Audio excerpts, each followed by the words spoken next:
Oh, isn't that lovely? Such a beautiful sight to see. There's Peter Parker. Nope, nope. We don't want that. Not interested. Sorry. Here comes the fat face of doom to ruin the fans' desires. CB Sobolski getting in the way. I found this. I was scrolling through Twitter earlier. I found this new from the Marvel Comics Beyond Amazing, a Spider-Man retrospective panel regarding MJ. It says Peter and MJ marriage not on the cards. Say there's so much planned for them, but not that.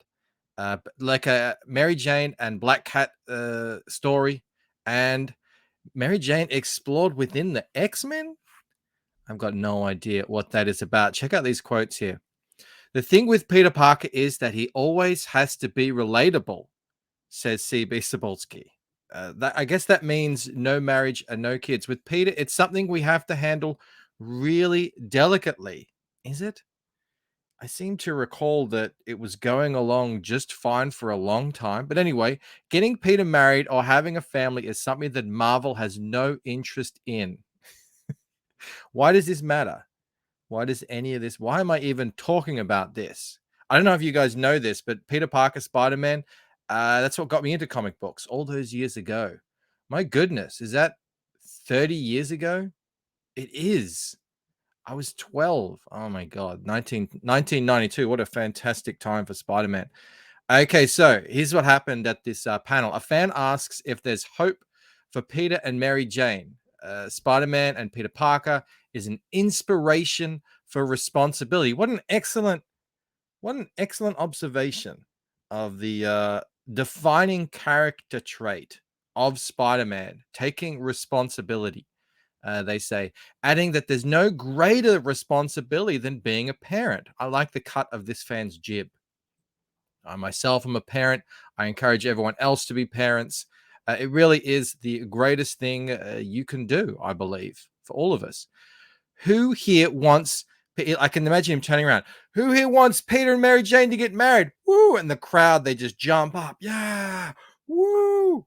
And there's Sobolski sitting there. This is how I'm pitching it. He's, like fat guys when they put their arms crossed. It's sort of like they put him on a shelf, and he just he leans back. That's how I'm picturing it anyway. He says, "I can't give you the nice answer that you want, unfortunately, fans. Go screw yourselves. We don't like what you have to say, and frankly, we don't need you." Where have we heard that before? No, he didn't say any of that. I'm paraphrasing. Don't sue me. I'm exaggerating. Sapolsky actually said, just because Mary Jane may be Peter's true love, that doesn't necessarily mean that things work out. We have so much awesome stuff planned for them, guys. Like a Mary Jane, get this, Mary Jane and Black Cat comic book. This happened ages ago, didn't it? Is this old? When did this happen? I thought there already was a Mary Jane and Black Cat book. They'll be launched in December. I thought that already happened. Anyway, to explore the relationship between the two characters. Guys, the last Spider-Man book I bought was a Chip Zdarsky book. I think back in 2017, recommended by your boy Zach. I have not been keeping up with the ins and outs of what's going on. Although he promises that he will never disrespect Mary Jane. Well, this fan here, he's created a whole Twitter persona around Mary Jane Watson. Feels like funny. We've been living in different universes for the last 10 plus years. They do feel like Mary Jane is being disrespected. I don't know what's going on. I don't even know if they're together anymore. I think they're in an on and off relationship. Isn't that how it is these days? Apparently, is an X-Men source. What are the people saying here on Twitter? I literally cannot. The disconnect is insane. The fans are literally cheering in your face at the idea of Peter and MJ having a kid. And Sobolski is just like, lol, nah. This is an interesting thing here. It's their hostage. They'll keep they'll keep buying the runs, thinking, I hope the writer's going to bring them back. Oh yeah, it's the whole like just dangle a carrot in front of them but never make it happen. It's the whole Scully and Mulder thing. But the thing is, they were married. That's the. I'm going to get into that in a sec. I'm going to get into that in a sec. MJ, here he goes. He's a fan confused just like me. MJ Black Cat relationship, is that a thing now? I mean, don't put it past them. I don't know, but I mean, that seems to be the trajectory. That seems to be the direction that Marvel is headed. So they all know the fans want Peter and MJ, and would probably increase their sales hugely, but Marvel is still not wanting it in favor of shite solo storylines. Seems like bad business move, really. I love when the I hate calling people I don't know on Twitter normies, but I feel like they are normies.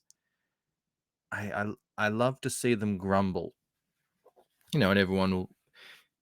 Don't grumble too loudly, though. Don't be comicsgate and grumble too loudly and get thrown into thrown behind the wall, the fog wall of misinformation. What the actual F, brah? What's more responsible than having a family? I couldn't agree more. I could not agree more. This is oh, look at this. I pulled this up as well. Is this what fans have to enjoy coming into Spider-Man in 2022? Again, I don't really know. Let me go full screen here. Let me go full screen. This is the first Spider-Man comic, the actual one I ever bought. I kept it. You can tell it was very well loved, well read. Picked it up right off the newsstand. I was aware of Spider-Man through the cartoons. Everyone knows Spider-Man. But this is where I first got a taste of the actual, the character as he is in the comic. In this comic, right there, after a little bit of butt kicking. Look at this awesome art, by the way. I love, still smells so good too. There he is, Aunt May and Mary Jane. They're having a little discussion. I even get a little bit of a backstory of the origins of Peter Parker and Spider-Man there, right here in this very first issue. What a great issue! Got me hooked for years and years and years on Spider-Man. I learned about Mary Jane. I learned about their relationship. Eventually, they got married. Mind you, I was 12 at the time, 12 years old. I was so drawn into this whole character. I went back and bought back issues. I found out about Gwen Stacy. I went back through the McFarlane years and way beyond, all the way back, really, buying trades and stuff like that. That's what's so weird about this. These days they're scrambling for the younger audiences that they've lost to manga and other things like video games. And they go at it. They're so wrong-headed. They think to get back 12-year-olds, like I was when I was 12, we need to really take away all of the things that make these characters adults. We need to focus, just to strip them of their responsibilities and everything that makes them, like what we know of adults. That's the wrong way to do it. Kids want to read. They don't want to read about other kids doing kid stuff and their high school problems and blah, blah, blah. No, they want a fantasy. They want to read about these superheroes doing badass stuff and being adults. It's such a weird thing. It's such a weird thing. I've done a couple of videos recently. I did one on Sandman that was very popular. We looked at how, seemingly, I mean, I said every third character. It might be every second.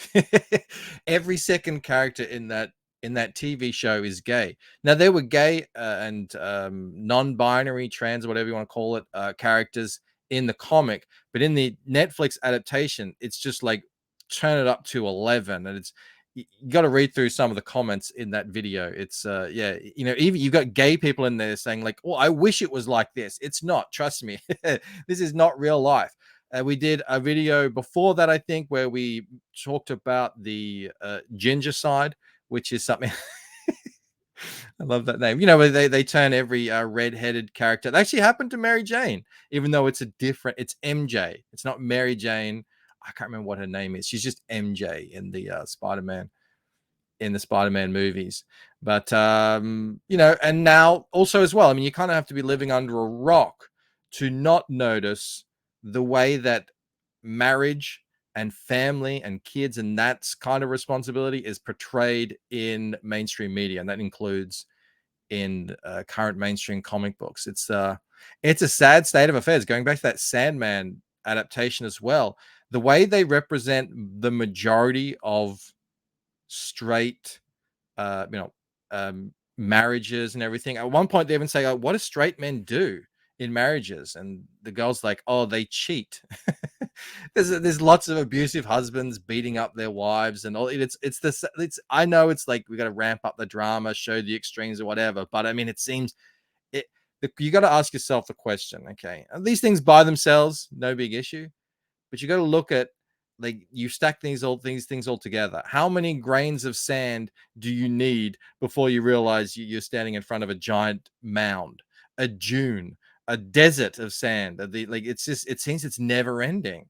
It really does.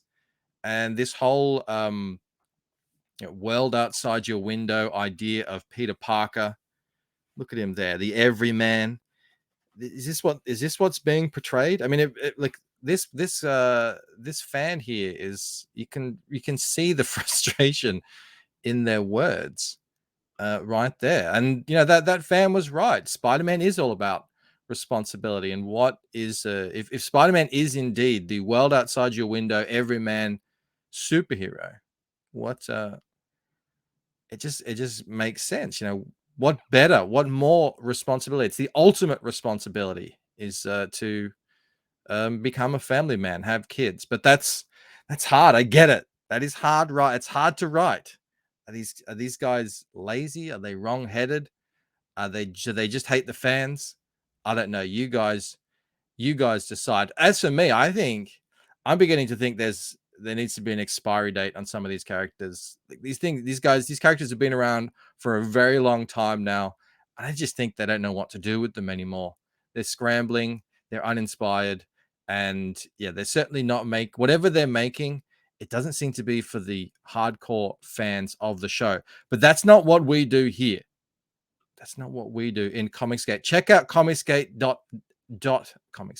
cgnow.net, where you can find loads of Comicsgate books that are available to buy right now. Guys, this site is working. Check this out. Saw this earlier from the Quaff. He says, "Hey, cgnow.net is making moves." Here's a comment that he received. "Found you through CG Now." I've heard so many reports like this. I personally have sold a bunch of my books through it. And yeah, there's a great selection here. Look, here's one here from Mike Barron. Here's another thing. Remember positive portrayals of police? That used to be a thing. That's not so much a thing anymore. He decided, you know what? I want to write a cop story where the cops are actually heroes, taking on a mob who burned down City Hall. And yeah, you can buy that right now. Thin Blue Line, Mike Barron, legendary Punisher author, writer of Nexus. Lots of amazing, writing legend. Here he is, hanging out with CG Now, keeping it going. You guys can go buy that right now. That's it for me today. If you enjoyed the video, please do give it a like. Leave a comment. The comments are great. I'm loving reading these comments. Consider becoming a member. If you don't want to do that, subscribe is excellent. And also sign up to my book, Painted Death. All the links are in the description. And I will see you guys next time. Bye.